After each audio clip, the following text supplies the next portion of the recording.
अस्सलाम वालेकुम जी। आज जो हमारा टॉपिक है ये बहुत ही इम्पोर्टेंट एक कॉन्सेप्ट जो है जो हमने डिस्कस करना है। तो इस टॉपिक के बारे में ये कि एक लेंथी सा प्रूफ है, मैथमेटिकल रिलेशन है, लेकिन मैं पहले जो इसका कॉन्सेप्ट है ये आपके साथ डिस्कस करना चाहता हूँ। तो आप देखिएगा कि ये टॉपिक का नाम क्या है और ज़रा थोड़ा सा इसके ना कॉन्सेप्ट ज़रा बिल्ड करने की कोशिश कीजिएगा।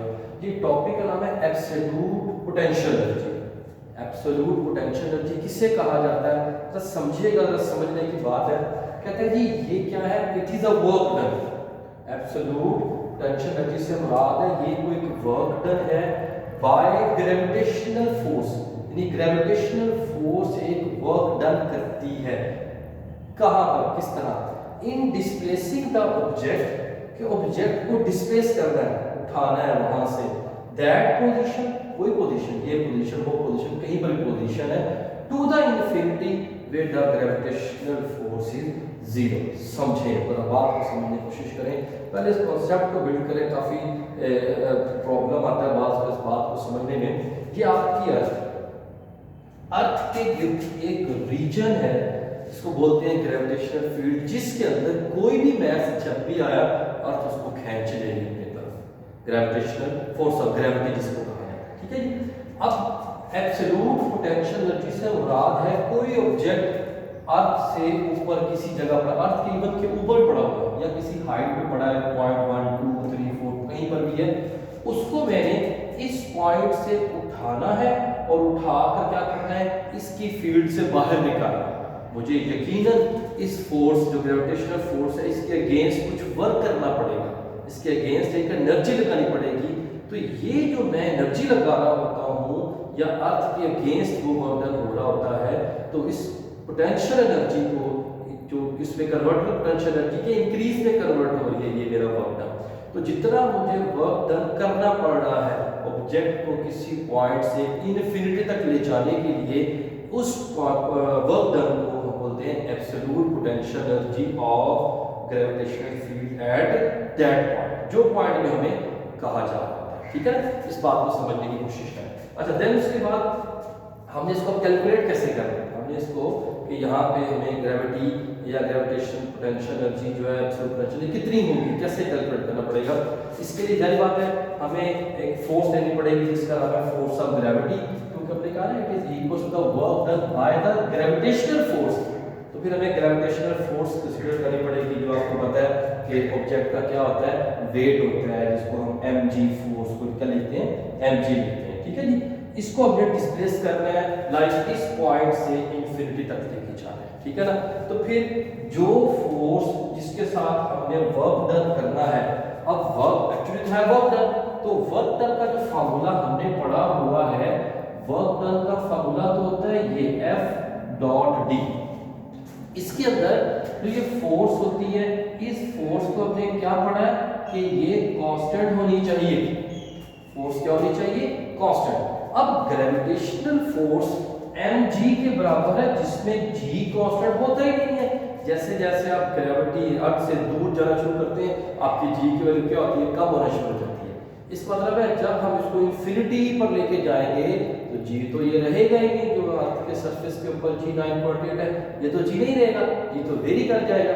अगर g वेरी करेगा तो फिर ये फोर्स भी क्या हो जाएगी, वेरी हो जाएगी। जब फोर्स वेरी करेगी तो फिर हम ये फार्मूला अप्लाई नहीं कर सकते, ठीक है। तो फिर हमने पहले टॉपिक के बाद दूसरा टॉपिक पढ़ा था work done by variable force. उसके अंदर फिर हमने एक बात पढ़ी थी कि ये एक कैलकुलस की टेक्निक है, मैथमेटिकल टेक्निक है कि अगर आपके पास फोर्स कांस्टेंट ना हो तो फिर आप क्या कर सकते हैं, फिर आप एक वेरिएबल फोर्स का एक कॉन्सेप्ट सीखा था हमने कि work done by variable force, उसको अप्लाई करेंगे। अब वो कॉन्सेप्ट क्या था, वो कॉन्सेप्ट ये था कि अगर आपके पास फोर्स कांस्टेंट ना हो तो फिर आप क्या करें, जो डिस्प्लेसमेंट वो कवर कर रहा है, जिस फोर्स वेरिएबल फोर्स के साथ आप उसको डिस्प्लेस करके लेके जा रहे थे कहीं पर भी, ठीक है ना, तो वो जो डिस्प्लेसमेंट है उसको हम बहुत छोटे छोटे पैचेस में कन्वर्ट कर रहे थे, इक्वल पैचेस में कन्वर्ट करते थे। इस तरीके से कन्वर्ट करते थे उस कोई कंडीशन पड़ी थी कि इतना छोटा पैच बनाना है कि उस पैच के अंदर हमारे पास जो फोर्स है हम उसको क्या करें, वो कांस्टेंट कंसीडर करें, ठीक है ना। अब हमारे पास क्या चीज थी, हमारे पास है ग्रेविटेशनल फील्ड। तब पता है ग्रेविटेशनल फील्ड जो है इसके अंदर फिर हम जब वेरी कार्य पर जा रहे हैं जी, वेरी कार्य तो क्या बनाएंगे, इसके डिस्प्लेसमेंट के मुकम्मल के छोटे छोटे पैच बनाएंगे। इस तरीके से पैच बनाएंगे कि एक के अंदर फोर्स क्या कंसीडर करेंगे, कांस्टेंट। तो देखिएगा मैंने क्या किया, मैंने कहा मैं इस जगह पे ग्रेविटेशनल एब्सोल्यूट पोटेंशियल एनर्जी जो से कैलकुलेट करना है, तो यहां से लेके इनफिनिटी तक जाते हुए मैंने इसके पैचेस बनाए, पैच 1, पैच 2, पैच 3, पैच 4, अब टू आने से करता करता गया, और जहां पर ये फील्ड खत्म हो रही है लाइक, उसको मैंने एंड पे क्या कर दिया, वो n कह दिया कि n पैचेस में मैंने इसको क्या कर दिया, डिवाइड कर दिया, ठीक है। अब जब n पैचेस में डिवाइड किया तो मैं हर एक डिस्टेंस को, इसको डेल्टा r कह लूं, डेल्टा r कह लूं, डेल्टा r कह लूं, इसको मैं क्या कंसीडर करूंगा, इतना छोटा कंसीडर करूंगा कि इसके अंदर फोर्स मेरे पास कांस्टेंट होगी, ठीक है ना। अगर मैं फोर्स कांस्टेंट कंसीडर नहीं कर रहा तो मैं फिर ये फार्मूला अप्लाई नहीं कर रहा। अब मैंने क्या किया, मैंने कह दिया कि भाई ये फोर्स इस रीजन के अंदर कांस्टेंट है। अगर ये इस रीजन के अंदर फोर्स कांस्टेंट है तो फिर मैं वर्क डन का ये वाला फार्मूला इस जगह पर इतने से पॉइंट पर, इतने से रीजन के अंदर, इतने से पैच के अंदर मैं वर्क डन का फार्मूला लगा सकता हूं। तो मैं ऐसे करूंगा, क्या करूंगा, मैं पहले 1 से 2 तक का वर्क डन सेपरेटली कैलकुलेट करूंगा, क्योंकि इसके अंदर एक फोर्स आ रही जो कांस्टेंट है, बट जब दूसरे पैच पे गए हैं ये वाली फोर्स और ये वाली फोर्स कांस्टेंट नहीं रही, लेकिन इस पैच के अंदर जितनी फोर्स भी होगी वो कांस्टेंट होगी, ठीक है ना। बात समझ आ रही है। थर्ड के अंदर जो फोर्स लेंगे वो सारी कांस्टेंट करेंगे, बट वो सेकंड और फर्स्ट वाले पैच के बराबर नहीं होगी, कांस्टेंट बराबर नहीं होगी, चेंज हो गई, इसलिए हमने पैच बनाया।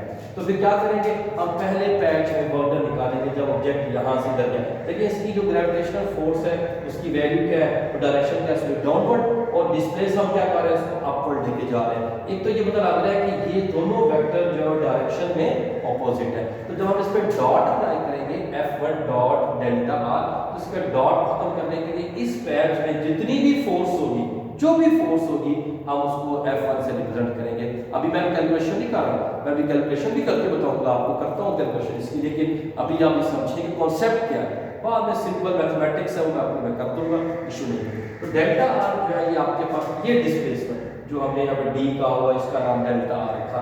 क्यों? क्योंकि पहला पॉइंट है, इसको हमने अर्थ के रेफरेंस से, अर्थ के सेंटर से इसको r1 कहा हुआ है, और इसका सेंटर से दूसरे पॉइंट है दूसरे का जो मार्क किया हमने, पैच बनाया, एंड बनाया, उसको r2 से रिप्रेजेंट किया। तो इन दोनों का जो चेंज है उसके बराबर है, इसको डेल्टा r कहते हैं। यहाँ से यहाँ तक जाते हुए जो डिस्टेंस ट्रेवल किया, फिर इनके दरमियान में जो एंगल भी है, जैसे यहाँ पे आपको बता रहा हूँ कि यहाँ पर आपके पास जो एंगल आ रहा है वो कितना एंगल आ रहा है, 180।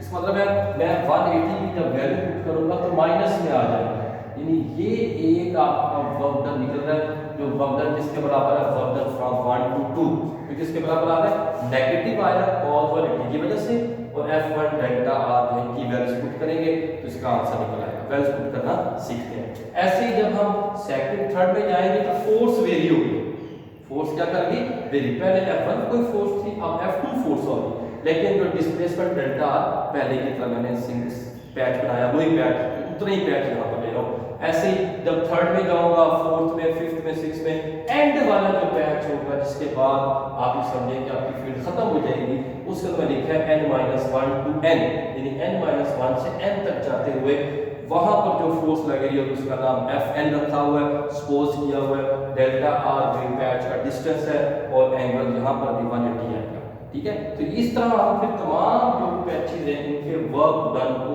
ऐड करेंगे। ऐड करने के बाद हमारे पास टोटल वर्क डन आ जाएगा। वो मैं भी आपको जो है ना कहते हैं नेक्स्ट लेक्चर में बताता हूँ कि आप इसको मैथमेटिकली किस तरीके से कैलकुलेट कर सकते हैं। इसको आप समझने की कोशिश करें, कॉन्सेप्ट जो है इसका बिल्ड करने की कोशिश करें, कॉन्सेप्ट अंडरस्टैंड कर लें। मैथमेटिकली तो ये कोई इतना मतलब कॉम्प्लिकेटेड नहीं है, आप बड़ी आसानी के साथ इसकी कैलकुलेशन कर सकते हैं। Thank you.